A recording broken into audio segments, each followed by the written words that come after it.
I nā te nui o ngā huihuinga tāngata I whakakorengia I tērā tau nā te ngārara o te mate huaketo. Ā, ko Polyfest tētahi. Koira hoki te tau tuarua I whakakorengia te ahurei nei, nā te āhuatanga I pāki o tautahi I te tau 2012. He āhuatanga tētaia te karo. I tēnei tau, kua hoki ora mai, kua hoki hikaka mai, kua rite ki te karawhiu I te ahurei poronihia 2012.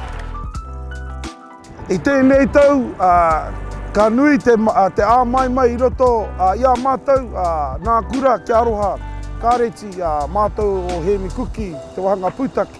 I tau mai te nui o nā āmaimai I roto I a mātou, kei tūpono, tai mai anō te whakakoretanga o tēnei kaupapa.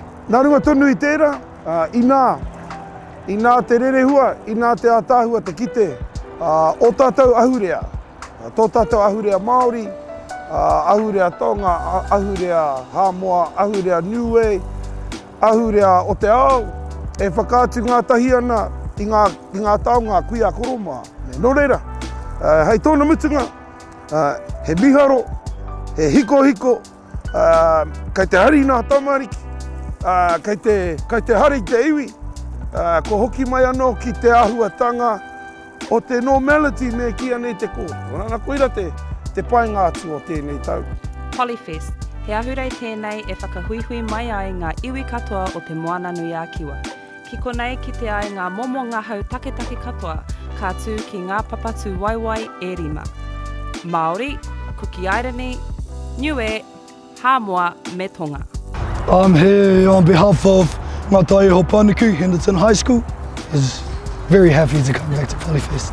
No, it was awesome to be on the stage and just standing there watching my group members perform. I was awesome, very proud of my team. I think there was a lot of Wairoa still running, still heaps of ihi, and I remember getting off, I could still see them like buzzing. It was really cool to see. It is really exciting to see everyone come together because Māori is definitely very beautiful and I love seeing everyone express it. The vibes always mean. E mōhio whānui tiana te ahurei nei puka noa I Tāmaki Makaurau. He whakāturanga hirahira e whakanui ana I ngā ahurea katoa o Aotearoa. Kua ora anō a Manukau Sports Bowl I ngā mahi rangatira o ngā ahurea katoa I te ahurei poronihia nei.